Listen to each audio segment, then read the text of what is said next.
Tá, então agora tá valendo.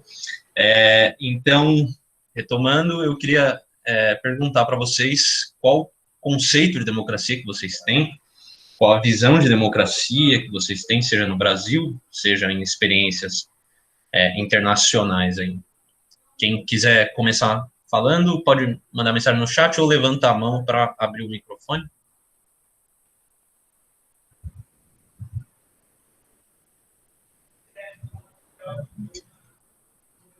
Vamos lá, vamos lá.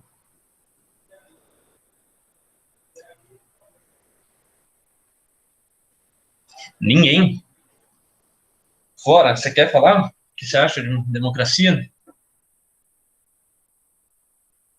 Não. Não quer? Tá bom. Leandra?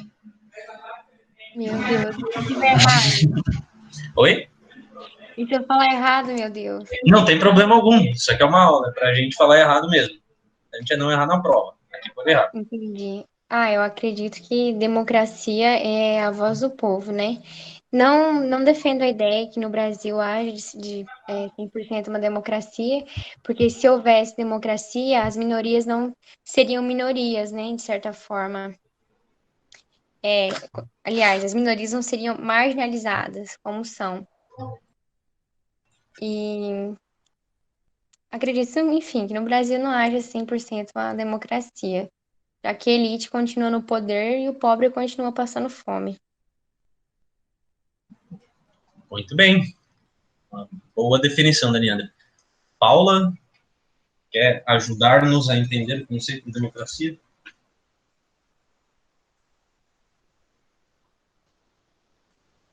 Não? Pode ser pelo chat, viu, gente? É com vergonha de mostrar a voz bonita de vocês.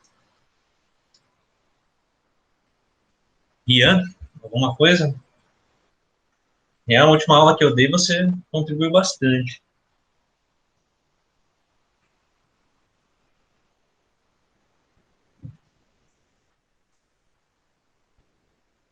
Na dica?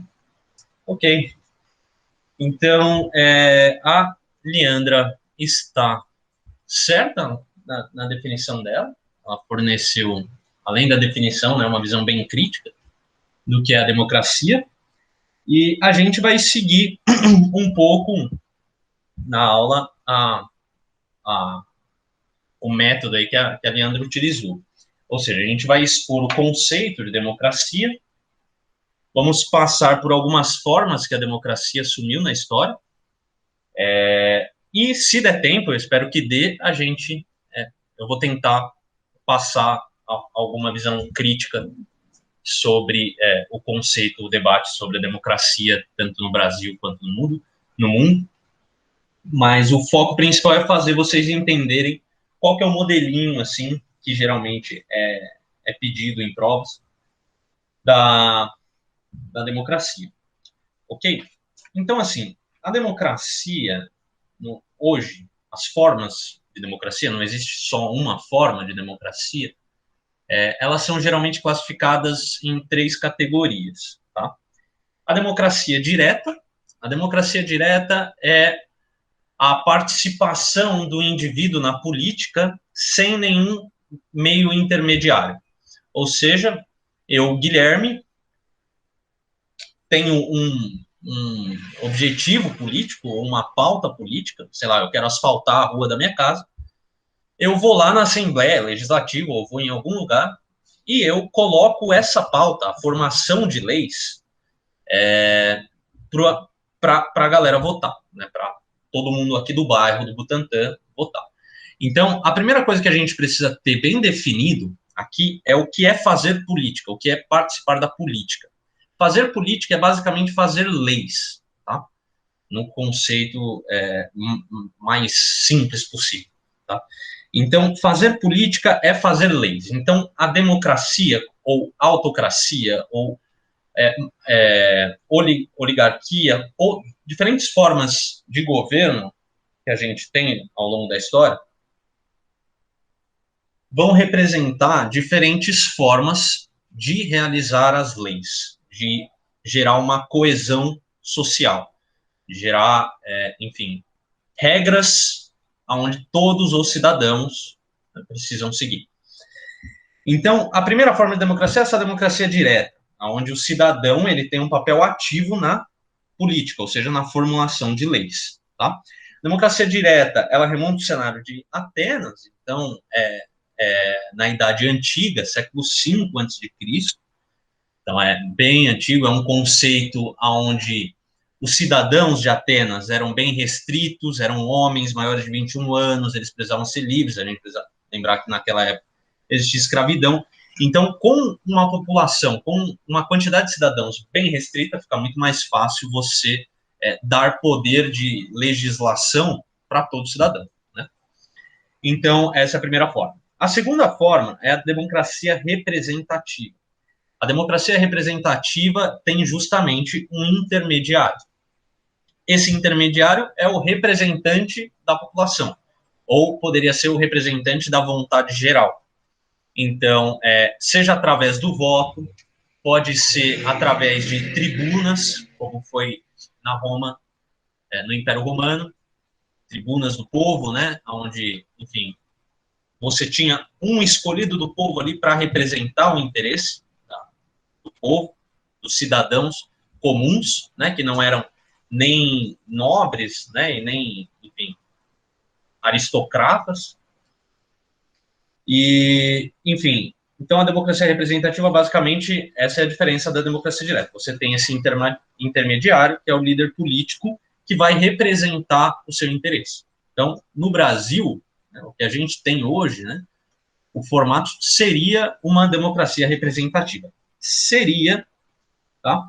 Se não fosse o terceiro tipo de democracia, que é um tipo contemporâneo é basicamente a partir do século XX, século XXI, ou seja, a partir de 1900, né, a gente tem um terceiro tipo, que é uma democracia participativa. O que é a democracia participativa? Ela é um tipo de democracia representativa, ou seja, as pessoas escolhem quem vai representar elas na formulação de leis no ambiente político, só que você tem instrumentos que a população pode utilizar para realizar a participação direta na formulação de leis. Tá? Como, por exemplo, um plebiscito e o referendo. Tá? O plebiscito ele é uma consulta pública para aprovar uma determinada lei. Ou seja, a população está diretamente ligada na formulação dessa lei, na aprovação dessa lei. No conceito, o plebiscito você faz uma consulta na população antes de aprovar uma determinada lei. Tá? O referendo é para meio que medir a aprovação da população a uma determinada lei. Tá? Então, você teve, por exemplo, acho que o referendo das armas de fogo, alguma coisa assim, acho que foi em 1990, alguma coisa, não lembro. Mas você teve uma consulta, né? A lei não passou, né? Acho que era do porte de arma, e você teve uma consulta de aprovação dessa lei, onde a população, na sua maioria, eu acho que reprovou. E então, portanto, essa é a diferença, né? Referendo e o plebiscito. Só que o que eles dois têm em comum é que eles são um instrumento de participação direta da população na realização da política. Então, junto com esses instrumentos e a democracia representativa, que a gente viu, que é o segundo tipo, onde eu tenho um intermediário entre o povo e o fazer a política, entre fazer a lei, né? Você tem a democracia participativa somando esses dois, os instrumentos de participação direta e a democracia representativa. Beleza? Então, essas são basicamente as três categorias que a gente tem. O que eu vou fazer agora é tentar explorar um pouco delas ao longo da formação delas, ao longo da história. Ok? Então, para fazer isso, eu vou separar a história da democracia, digamos assim, em três períodos. Tá? Um período, primeiro, é o período clássico, que a gente vai chamar de democracia aristotélica, ou democracia direta, como eu já falei para vocês. O segundo período é o período medieval ou romano, tá? Que é a fundação da democracia representativa, que eu já falei para vocês. E a terceira parte é a democracia, é o período moderno, tá? Que ainda é uma democracia representativa, não é uma democracia participativa. A democracia participativa é bem recente, tá? Mas a concepção da democracia representativa muda do Império Romano para a Idade Moderna, né? Então, começando pelo período clássico, tá? Se a gente, enfim, eu acho que foi no primeiro semestre que o Thales deu para vocês Grécia Antiga, né? E na Grécia Antiga nós tínhamos duas grandes cidades, né? Duas cidades não, eram polis, né? Mas, enfim, não tinha um conceito de cidade, mas duas regiões. A região de Atenas, né? Onde você tinha uma aristocracia pensante, filósofos enfim, você tinha uma camada política muito bem formada, né? Você tinha escravidão, então boa parte da população não era livre, as mulheres não eram consideradas cidadãs, apenas os homens atenienses, filhos de atenienses com mais de 21 anos, eram considerados cidadãos. Então, a primeira coisa que a gente precisa ter noção é que a democracia, por mais que ela nasça como um conceito de participação popular, de poder ao povo, como a Leandra bem falou no começo da aula, ela, na prática, é um conceito extremamente restrito em Atenas. Extremamente restrito. Tá? E sendo restrito, ela não vai ser um regime muito duradouro em Atenas. A gente vai ter um primeiro período de Solon, na Grécia Antiga, que vai consolidar a democracia, e, assim, rapidamente vai ser derrubada a ideia de democracia, vão vir autocracias, ou seja, ditaduras, de um modo bem simples, e depois acho que é no regime de Aximenes que volta a ideia de democracia, que também não dura muito, e depois tem uma nova decadência. E por quê? A visão clássica sobre a democracia, ela não era uma visão muito boa. A democracia, ela era aquela coisa assim que não fede nem cheira, sabe? O Platão e o Aristóteles, vocês já viram na aula de filosofia, caiu questão no simulado do Enem, eu acredito que, não lembro se tem questão no simulado da FUVEST, acho que não, mas caiu uma questão no simulado do Enem, inclusive entre esses dois, eles vão buscar conceitualizar não só a democracia, mas todas as formas de governo. Eles vão tentar fazer um catálogo geral e o Platão acho que vai encontrar 5 formas de governo. A democracia ele vai falar que é o meio termo. A democracia não é nem a melhor das formas legais de governo, né? Mas também não é a pior das formas ilegais de governo, né? Ou seja, as formas que não têm leis. Tá? E o Aristóteles, por sua vez, ele vai falar de 3 formas de governo. Né? Ele vai falar da democracia, ele vai falar da tirania e ele vai falar da oligarquia. Né? A oligarquia é basicamente o governo de poucos, é a vantagem para um pequeno grupo. Tá? A democracia é o governo da vontade geral, entre aspas, porque nem todo mundo era considerado cidadão. E a tirania, né, é o governo de vantagem para uma, né, da vontade de uma única pessoa. Tá? Então, essa ideia do Aristóteles ela é extremamente importante, porque essa divisão ela vai permear a definição de política e a definição do que seria a democracia para muitos pensadores. Tá?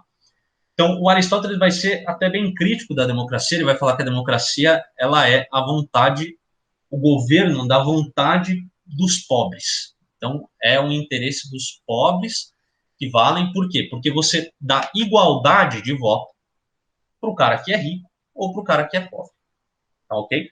Então, nessa sociedade clássica, né, a gente tem as seguintes características. A democracia ela é extremamente limitada na prática, né? Cidadãos são poucos considerados cidadãos na Grécia, em Atenas, e tanto Platão quanto Aristóteles vão ver a ideia de democracia com uma certa crítica, assim, não vão ser tão a favor da democracia, ok?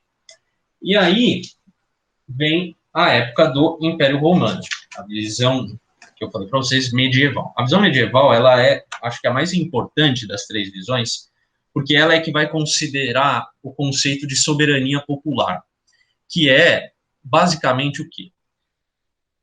Não tem como você ter uma concordância entre todas as pessoas, né, de uma determinada nação. Então, o que você precisa ter é uma soberania da vontade geral, ok? Então, esse é um pouco do conceito de soberania popular. Isso vai tomar muita forma na Roma, né, Roma antiga, não no começo, assim, onde você tem os imperadores, mas mais para o meio, para o final do Império Romano, onde você tem o Senado e as tribunas do povo, né? Por quê? Porque você vai ter meio que um equilíbrio entre os poderes. Mas eu vou falar um pouco disso mais lá na frente, que é a visão do Maquiavel, um pouco, tá? Mas então, sobre a soberania popular, qual que é são duas principais características, tá? Uma é o reconhecimento da autoridade do príncipe, certo? Ou imperador, no caso de Roma, que é dada pelo povo. Ou seja, você cria um conceito na onde o príncipe tem poder porque o povo abdicou do próprio poder. Tá? Isso é uma ideia que vai ser muito utilizada no século XVII, século XVIII, pelos iluministas. Né? Vocês já viram em filosofia política a questão dos contratualistas. Né? O Hobbes, o Rousseau, enfim, a própria Montesquieu, né? Enfim, os iluministas, não sei se vocês viram Montesquieu, mas Rousseau e Hobbes eu sei que vocês viram. Então, essa ideia de autoridade do príncipe dada pelo povo vai ser muito utilizada no século XVII e XVIII. Tá? A segunda noção é que o povo, ele, além dele exercer a política, né, pelo poder de fazer leis, nesse caso, né, no caso da República Romana, ceder o poder para o imperador ou para o príncipe realizar a política em nome do povo, o povo tem o poder de realizar a política, de exercer a sua autoridade por meio dos costumes. Tá? Então, o que esse conceito de soberania popular está mostrando para a gente? Ele está mostrando, olha, não tem problema você separar um representante do povo em si. Por quê? Primeiro, porque se ele é representante do povo, o povo deixou ele ter poder para legislar sobre o próprio povo. E, em segundo, que o povo não governa, o povo não tem só autoridade através de leis. O povo tem autoridade através dos costumes, ok? Ou seja, é uma noção, é um conceito que casa a ideia de república, que é, enfim, a ideia de você ter um representante, de você ter um, uma instituição, um órgão superior que rege por você, com a ideia de democracia. Então, a visão, né, de república democrática não tem nada de contraditório nisso. É uma coisa que uma justifica a outra. Ok? Então, dado isso, o que a gente vai ter é uma distinção entre o poder titular, quem é o dono do poder, quem tem o poder, e o poder exercido, quem exerce o poder na democracia. Ou seja, você pode ter uma ditadura democrática nesse conceito. Por quê? Ditadura é você ter um tirano, uma pessoa única no poder, significa que a titularidade do poder é de uma única pessoa. Só que o exercício do poder pode ser do povo. Por exemplo, esse ditador, ele pode sair, ele pode pegar um mandato, vai de, sei lá, 150 anos, digamos. Em 150 anos, o mandato dele vai acabar, o povo vai eleger um novo representante, um novo ditador, entre aspas. Né? Então, você tem uma separação entre titularidade do poder, quem tem o poder na mão, e quem exerce o poder, ou seja, quem tem a possibilidade de interferir nessa maquinaria pública, nesse conceito, né, de democracia. Isso é basicamente a distinção que nós temos hoje de executivo e legislativo. O legislativo é tido como o principal poder, é o poder do povo, é o poder de fazer leis. Ok? O executivo, nessa noção, seria mais ou menos derivado do legislativo. Então, o povo escolhe quem vai executar as leis, mas o povo é o próprio executivo, nesse conceito de soberania popular. Tá? Então, o que é o conceito de soberania popular? É um conceito que separa o poder em exercício e titularidade. Quem exerce o poder é o povo através do legislativo e e quem é titular do poder é o presidente, ou é o imperador, ou é o príncipe, através do órgão executivo. Gente, tem alguma dúvida até aqui? A gente passou, enfim, ainda tem mas nenhuma dúvida mesmo. Se tiverem, por favor, mandando no chat. A gente viu, então, o conceito de democracia clássica, Aristóteles, Platão. A gente está passando agora pelo conceito de soberania popular, que é basicamente a ideia da República Romana, mais para o final do Império Romano, com a formação do Senado e dos tribunais do povo.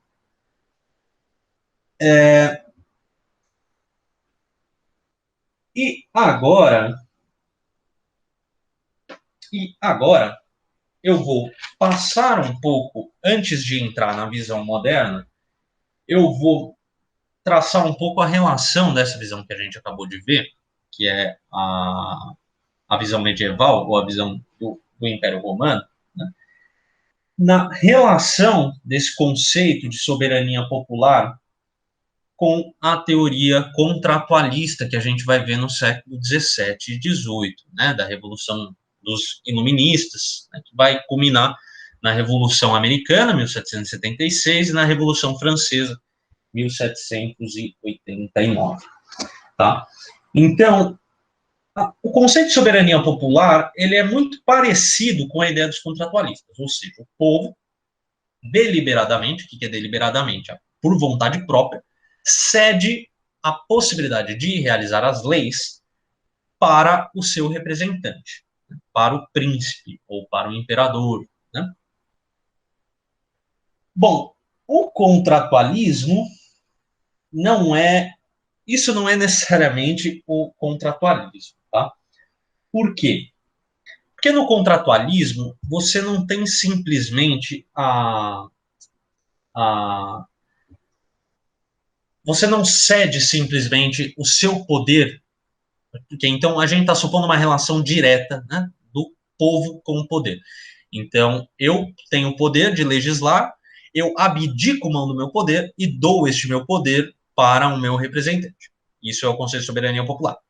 No conceito contratualista, o que ocorre é um acordo entre os indivíduos. Eles não têm o poder direto. Por quê? Porque vive todo mundo na anarquia, basicamente. Então, o que vai acontecer com os contratualistas? Se no conceito de soberania popular a gente parte do pressuposto, a gente parte de um ponto histórico, digamos assim, onde os indivíduos têm poder direto, na teoria contratualista, ninguém tem poder sobre ninguém. É todo mundo livre no momento inicial. Então, sendo todo mundo livre, eu faço o que eu quero, você faz o que você quer, a gente vai estar em conflito constante, por quê? Porque nem sempre o que você quer vai ser o que eu quero, eu vou querer tomar sua terra, você vai querer tomar minha terra, eu vou querer pegar o ouro que você foi lá e com o seu esforço minerou, e você vai querer pegar o meu, e você vai querer pegar meu peixe. Esse é um mundo um pouco do que o Hobbes fala, né? O homem é o lobo do homem, né? Então, é um cenário violento para o Hobbes, ou um cenário pacífico para o Rousseau, mas que nos dois cenários você tem o quê? A liberdade. Os seres humanos são livres por natureza. Agora, então, na ideia contratualista, eles não abrem mão do poder direto, eles abrem mão da liberdade. Porque eles reconhecem que, em liberdade, eles não sobrevivem socialmente. E para sobreviver socialmente, eles precisam de alguém, ou uma instituição, ou o Leviatã, no caso do Hobbes, o Leviatã, enfim, para ficar claro, assim, é uma figura de um ditador, imagina, então, um imperador, assim, uma personagem que manda em todo mundo, que sabe o que é bom para todo mundo e manda em geral, tá? É, então, essa é um pouco a diferença, tá? Do conceito de soberania popular, o conceito de dos contratualistas. Ok? E aí preste atenção que uma vez que a gente chegou num acordo, tá? Da forma como a gente vai se representar, como a gente vai ser representado, como a gente vai abrir mão da nossa liberdade para ter uma coesão social, uma vez que é um acordo, não importa muito bem a forma como isso toma. Entende? Não é, não deixa, a democracia não morre no conceito, ela permanece. Você pode ter, por exemplo, uma monarquia constitucional que o iluminismo vai inaugurar. Se eu não me engano, é o Voltaire que defende isso. O que é uma monarquia constitucional? É uma monarquia casada com a ideia de democracia. Por quê? Quem elabora a Constituição são os parlamentares. Os parlamentares são representantes do povo. Pega a Inglaterra, por exemplo, até hoje, tá, gente? Eu não estou falando assim, estou falando do século XVII, XVIII, mas são coisas que a gente ainda observa hoje. Então, a Inglaterra, por exemplo, você tem um rei, uma rainha, né, estrutura monárquica lá, que eles acham avançada, né? Mas, enfim, há controvérsias. E o parlamento faz a Constituição. O povo elege os parlamentares, elege o primeiro-ministro, premier. E ele, na casa legislativa, no nosso caso aqui, qual que é a casa legislativa? É a Câmara dos Deputados e o Senado Federal. No caso lá deles é o parlamento. Então, na casa legislativa, eles fazem a Constituição. A Constituição, por sua vez, limita o poder do rei. Ou seja, você nada mais fez do que casou a monarquia, uma forma de contrato social, com o conceito de democracia, uma forma de representação política. Tá? Então, muitos autores não vão, inclusive o Maquiavel, eles não vão opor os outros sistemas, assim como fazia, por exemplo, Aristóteles, assim como fazia o Platão, eles não vão opor a democracia à monarquia, eles não vão opor a democracia à aristocracia, ou, desculpa, à oligarquia, por exemplo, eles vão opor a república e a monarquia. São os únicos dois regimes que se opõem. E a democracia vai ser oposta à aristocracia. Essa é a nova formação do conceito de democracia. Ou seja, a democracia ela agora passa a ser tida como oposição da ideia de aristocracia. Tá? Então, vamos amarrar. Eu fiz o paralelo, né, com relação ao conceito de soberania popular e a teoria contratualista. E agora eu estou mostrando o que a teoria contratualista funda, tá? Que é a visão moderna. Tá? E o que ela funda? Ela funda uma dicotomia entre república e monarquia, sendo que a democracia ela é uma forma que a república assume, é uma forma de governo republicano. Por que a democracia não pode ser oposta à monarquia? Diretamente. Porque você tem justamente casos de uma monarquia constitucional, uma monarquia parlamentar. Né? Ou seja, um casamento até dos dois. Né? Não é nem totalmente democracia e não é nem totalmente monarquia. Então, fica muito difícil opor diretamente esses termos. Então, o que você consegue opor é a monarquia à república. A república é uma forma de governo onde você tem, pelo menos, né, você tem diversas instituições representativas do povo. Instituições. A monarquia, você pode até ter instituições, mas principalmente você tem uma pessoa representativa do povo, que é o príncipe, que é o rei, enfim. Entendem?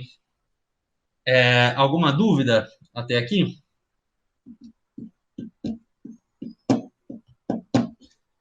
Não. Tudo ok. Então, essa. Agora a gente vai entrar de fato no conceito atual, digamos assim, de democracia, que foi um pouco do que a Leandra falou. Enfim, a Leandra começou falando lá, né? Ó, a democracia é a vontade geral. Por que vontade? Né, governo do povo, você falou, né, Leandra? Por quê? Porque é demos kratia, em grego, né? E demos povo, se eu não me engano, e kratia é poder. Então, poder do povo, enfim, só um pouco de grego aqui, eu sei muito, muito de grego. Brincadeira, não sei nada do grego. E, enfim, esse conceito, ele vai meio que sofrendo alterações, como a gente viu, né, ao longo da história. Então, o Império Romano vai ter uma noção de república, vai inaugurar uma noção de república, que não contrasta com a ideia de democracia segundo a perspectiva da soberania popular, e o que a gente vai ter, junto com os contratualistas, né, é uma fusão, de fato, do conceito de república com o conceito de democracia. Tá? É uma fusão do conceito de república com o conceito de democracia, ou seja, são basicamente a mesma coisa. Ok? E aí, nesse novo. Como que você faz um sistema republicano ser democrático? Através do contrato social, do Rousseau. Então, o Rousseau vai ser o cara que vai consolidar, de fato, essa fusão do governo republicano com o governo democrático. Tá? Porque ele vai falar, olha, a república ela vai passar a ser, ela é fundamentada na vontade geral da população. Tá? O Rousseau ele tem uma noção clássica da democracia, ou seja, a democracia direta, a democracia aristotélica, onde cada indivíduo tem a participação. Então ele cria um ideal igualitário de democracia, de república, digamos assim, e contrasta esse ideal igualitário com a desigualdade da monarquia e do despotismo. Tá? O que a gente vai perceber é que a democracia, o conceito de democracia, um pouco nos contratualistas, vai perdendo a definição em si e passa a ser definida a partir de uma relação assim, de vontade geral. Se for vontade geral, é democracia. Se for vontade de pouco, não é democracia. Se alguém estiver controlando o poder aí de alguma forma, não é democracia. Então, a democracia ela vai perder um pouco, assim, ela vai estar muito inserida no ideal de republicanismo dos iluministas, né? Mas ela não vai estar abertamente, assim, explicitamente sendo debatida, né? Porque ela, como eu falei, está inserida no conceito de república, mais que isso, ela é tida como a representação da vontade geral. Não é vontade geral, não é democracia para os iluministas. Ok? E aí, a partir da Revolução Francesa, 1789, a gente vai ter uma associação. A gente acabou de ver a República se associando à democracia, né? Vai ter um longo período, né, digamos assim, um século, vamos colocar assim, o século XVIII, o século das luzes, o iluminismo, para o século XIX, que é onde a gente começa a ter a Revolução Industrial. Com a Revolução Industrial, fim da escravidão, a ideia de que todo cidadão é livre, todo cidadão deveria ser igual perante a lei, a ideia de Estado laico, toda essa ideia vai forçar de novo o conceito de democracia. Mesmo que, enfim, ele ainda esteja vinculado à ideia de república, né, a gente pode ver isso, inclusive, atualmente, qual que é a forma dos governos democráticos se organizarem, né? Pelo menos aqui no Brasil, é tripartite, né, a gente fala. Ou seja, tem o executivo, o legislativo e o judiciário, que é uma forma republicana de se organizar. Aí como você casa isso com a democracia? Você faz eleição, aí você faz o voto direto, secreto, mas, assim, esse conceito de voto direto, secreto, não existia lá no século XVIII. O que existia é a estrutura tripartite, né? O executivo, legislativo e judiciário. O que passa a existir a partir do século XIX é justamente esse conceito de representatividade mais direta do povo, através do voto. Por quê? Porque aí a gente entra na era do capitalismo, né, na sociedade capitalista. E na sociedade capitalista, você começa a desenvolver a ideologia liberalista. O que é a ideologia liberalista? Todo indivíduo ele deve ser livre para manifestar sua opinião política, ele deve ser livre para exercer sua vontade, ele deve ser livre para buscar os seus interesses, ele deve ser livre na sociedade civil. Segundo a ideia dos contratualistas, pode falar fora. Ou Rian, quem que levantou a mão? Foi eu. Eu falei não, eu vou falar sobre o negócio que você falou sobre da liberdade de, tipo, falar e se manifestar. Uhum. Isso entra na democracia, não é? Isso, mas é conceito. Então, é mais moderno esse conceito, é mais Sim, contemporâneo. sim. Mas como entra na democracia e como a gente vê, tipo, agora, tipo, é meio que a gente não pode falar. É igual, tipo, meio que. Não. A gente, o nosso, enfim. Bom, vamos fazer o seguinte, então. Vamos aproveitar esse último tempo para debater um pouco mais de atualidade, eu acho extremamente importante. Isso que você falou, Flora, é extremamente interessante. Mas o que a gente vê na alta cúpula do governo hoje, né, é um discurso de poder falar o que quiser. Mas, então, é isso que eu tô falando, de poder falar o que quiser, sendo que daí você é meio que, tipo, o povo joga pedra em você, porque você não pode falar o que quiser. Tem que falar o que o povo quer ouvir. Exatamente. É a vontade geral. Enfim, interessante. Então, assim, o conceito de democracia, hoje, né, ele ganha uma abstração, não só hoje, mas, enfim, no desenvolvimento da democracia ao longo dos anos, ele ganha uma abstração muito grande, né? Tanto deixa eu ver se eu acho, enfim, não vou achar aqui, mas tem um vídeo muito bom que eu queria mostrar para vocês. Mas a ideia é a seguinte: na nossa sociedade civil, nós todos somos diferentes, né? Nós todos somos desiguais, né? Mais que diferentes, nós somos desiguais. Nós temos condições sociais extremamente desiguais. A gente tem condições de privilégios. Então, o que a democracia ela acaba se tornando? Para muitos estudiosos, inclusive para o Maquiavel. Maquiavel tem uma frase que ele fala que é implacável. Quer ver? Eu até tô com o livro dele aberto aqui, que eu tava dando uma olhada. Cadê? Ele fala o seguinte. Ai, cadê? Bom, assim, vou falar mais ou menos o que ele fala, que é o seguinte, a democracia, ela se torna o, o reino do individualismo, assim, entende?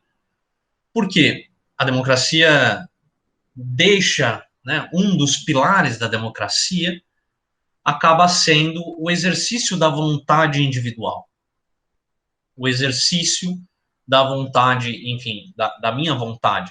E é claro que a minha vontade é diferente da sua. Então, a relação democrática, por essência, ela vai ser uma relação conflituosa. Ela não vai ser uma relação pacífica.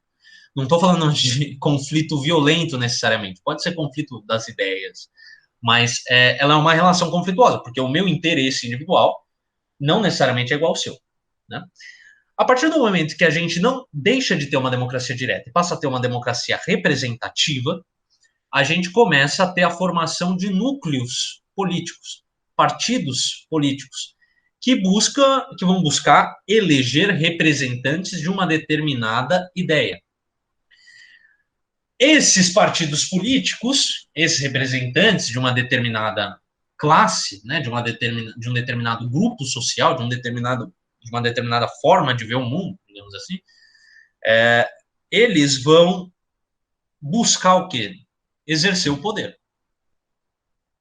Por quê? Porque a democracia é o conceito da vontade geral. Se a vontade geral estiver contigo, você está legitimado. Se a vontade geral não estiver com você, você está deslegitimado na democracia. Você pode até professar a sua opinião. Você não pode exercer políticas com a sua visão, porque você é deslegitimado do poder. Então, o que vai acontecer nessa visão de democracia que a gente tem hoje, né, com esses partidos políticos, com essa democracia representativa, é um conflito pelo poder. E uma vez que se chega no poder, você subsidiado, né, você beneficiado pela vontade geral, consegue exercer políticas do seu interesse, né, do interesse do seu grupo. Né? E aí chega a ser ilusório, que é o que a Leandra falou, que a democracia é o poder do povo. Porque é óbvio, é nítido que na prática, quem tem mais poder político, quem tem mais poder de chegar ao poder, é quem tem mais dinheiro.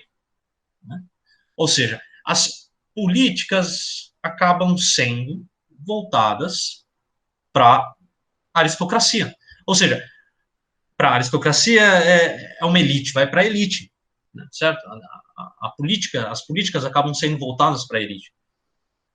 Ou seja, é meio que uma aristocracia, uma oligarquia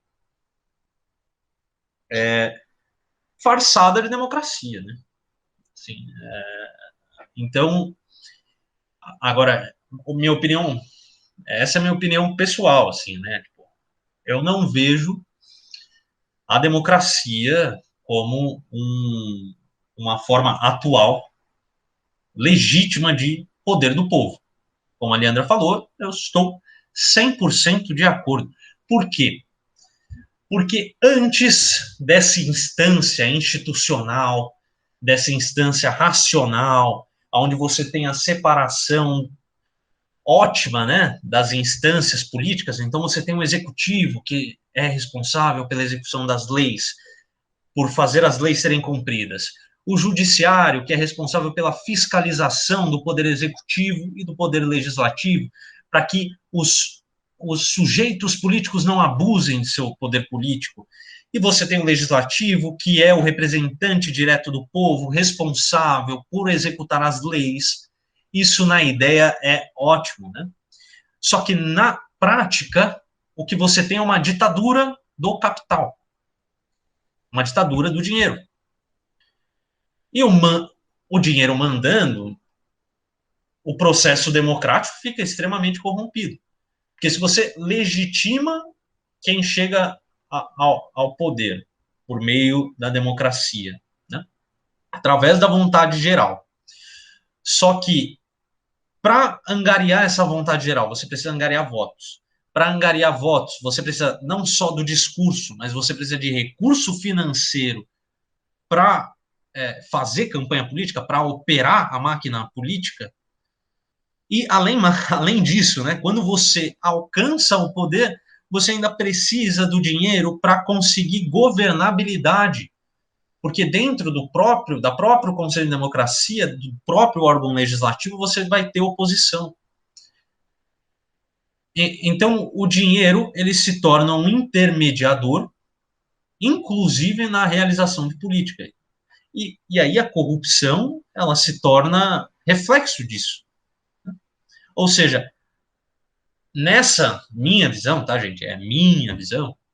Não, enfim, é um pouco. Eu concordo com o que a Helena falou, só estou trazendo um pouco mais de profundidade. É o seguinte: nessa minha visão, o que acontece? A corrupção ela acaba sendo um reflexo da distorção das coisas, de tentar casar um conceito de democracia ideal com uma realidade prática onde quem manda é quem tem dinheiro. Ou seja, a corrupção é o efeito e não a causa do problema. Né? Então, enfim, essa é um pouco a minha visão.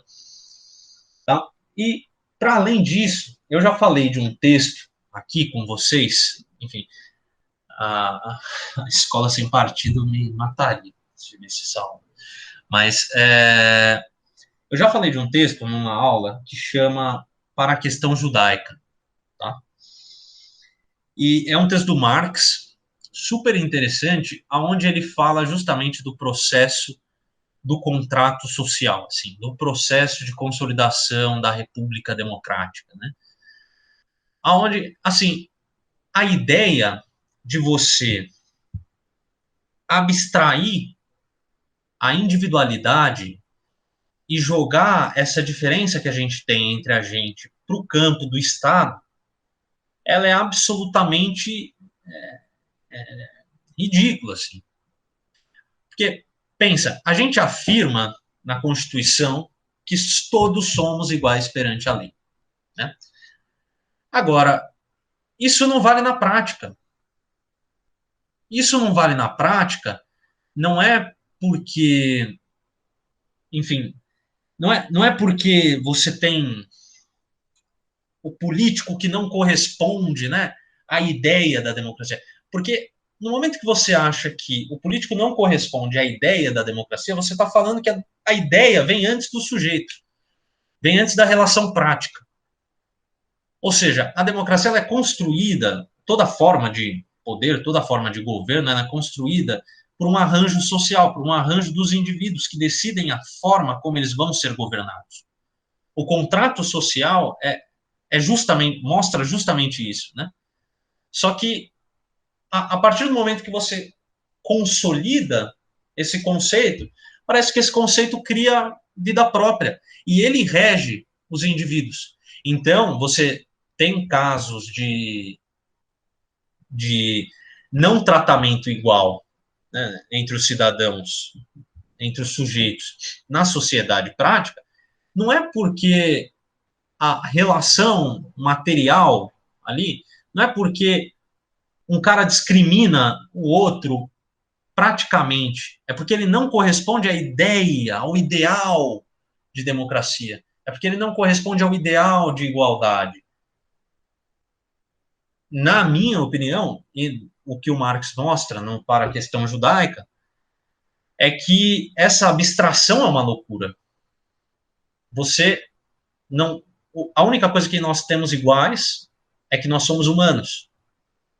O resto é tudo diferente. Isso não significa que eu tenho que te tratar melhor ou pior. Eu tenho que te tratar como um humano deve ser tratado. Como eu gostaria de ser tratado como humano. O que não acontece. Não acontece. Mas por que não acontece? Essa é a pergunta importante, eu acho. Por que vocês acham que não acontece?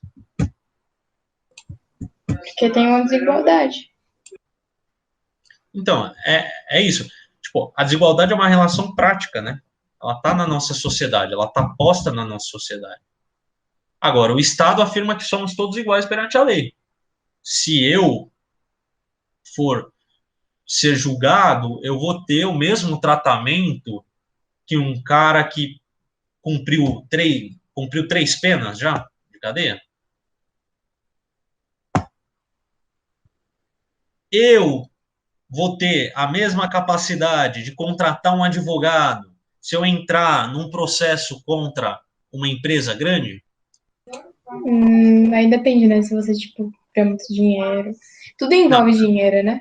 Então, é o que eu estou falando. Então, como é que você afirma que todo mundo é igual perante a lei se a própria condição de exercer o poder político é comprável, é vendida?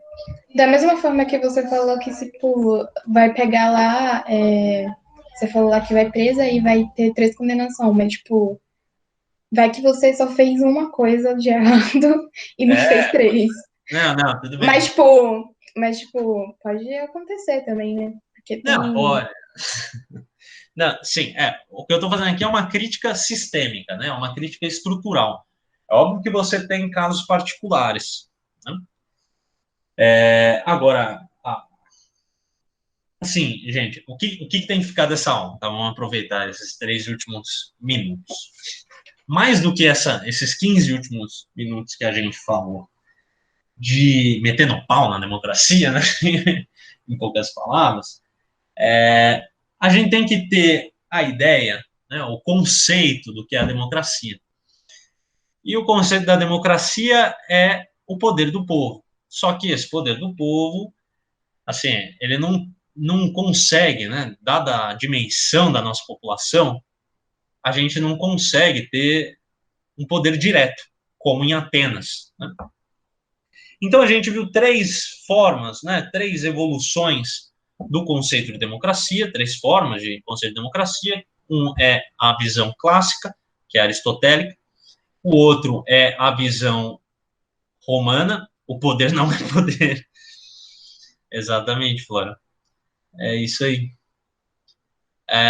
Então, a visão clássica, a visão romana, né? E a visão contratualista, digamos assim, a visão moderna, onde, através da República Romana e através da visão contratualista, a gente fundiu o conceito de democracia com o conceito de república. Tá? E aí, sim, para classificar os tipos de democracia que a gente tem hoje, a gente classificou em 3 tipos. Foi logo no começo da aula. A democracia direta, que é justamente o que a gente teve em Atenas. A democracia representativa, que é justamente o que a gente teve no Império Romano e depois nas repúblicas iluministas, eu vou chamar assim, mas as repúblicas depois dos movimentos, principalmente depois da Revolução Americana, é a primeira república que existe, tá? 1776. E depois a República Francesa, de 1789. Tá?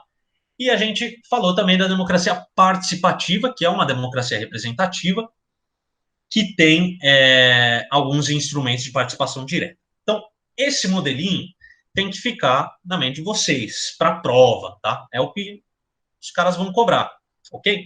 Agora, para a vida de vocês, levem esse questionamento e levem a referência aqui para a questão judaica, que é a segunda vez que eu dou essa referência em aula. Tem um livro também que eu usei para fazer essa aula, que é o Dicionário de Política, do Norberto Bobbio. Tem lá todas as definições de democracia, a evolução histórica da democracia. É muito, muito bom.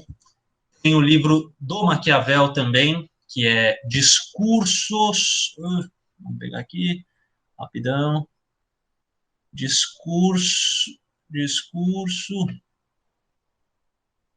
Comentários sobre a primeira década de Tito Livio, tá?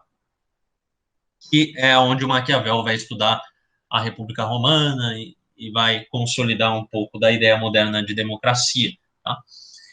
E, por fim, tenham para vocês também, para a vida e para analisar essas paradas criticamente, que a democracia, ela é a possibilidade hoje, né, de você exercer a sua liberdade individual. Você exercer a sua liberdade individual. Ou seja, exercer a minha liberdade individual vai geralmente estar em conflito com a sua liberdade individual. A gente vai viver numa relação de conflito, só que aí a gente resolve isso como? Abstrai as nossas diferenças, os nossos conflitos que a gente gera através das nossas buscas, né, individuais, a gente abstrai essas diferenças através do Estado. Então, no Estado, no papel, a gente é igual perante a lei. Na prática, se eu quiser exercer a minha vontade, você me atrapalhar, enfim, e eu posso tomar, enfim, medidas, né? Aí, se essas medidas vão ser legais ou ilegais, se eu vou conseguir me safar da justiça. Por exemplo, só para encerrar, tá? Corrupção. Mas eu vou dar um exemplo bem prático, assim, que é bem recente, para vocês entenderem do que eu estou falando, que é o caso da Mariana Ferrer. Vocês sabem qual foi esse caso? Sim. Ok? Então, assim, é óbvio. Assim, no papel, tanto a Mariana Ferrer quanto o empresário lá são iguais perante a lei, né? No julgamento, a gente viu o que aconteceu. A menina foi escrachada, foi humilhada, foi, enfim. Aonde que aquilo ali reflete alguma igualdade perante a lei? E a lei estava ali, o juiz estava ali, né? No julgamento. Não interviu, não fez nada. Então, assim, é só na ideia. Não tem, na prática, ninguém é igual a ninguém. E quem tem mais dinheiro sobressai, ele impõe a força. Tá? Então, essa é um pouco da crítica que a Liandra começou fazendo e que eu estou fazendo. E, Liandra, para continuar essa crítica, leia Para a Questão Judaica, que é um texto sensacional. Muito, muito bom. Beleza, gente? Alguma dúvida? Não. Não mesmo? O que vocês acharam da aula? Boa, boa. Muito bom, professor. Boa, Liana. Eu espero que vocês tenham gostado mesmo. Enfim, essa aula foi bem difícil de preparar, porque democracia é um debate muito amplo. E eu queria trazer também essa visão crítica para vocês. Mas é isso. Bom, eu vou tentar preparar um material até o final da semana para vocês, vou disponibilizar lá no Drive, ok? Com um resuminho dessas principais ideias que a gente discutiu e conceitos. Pode falar, Rian.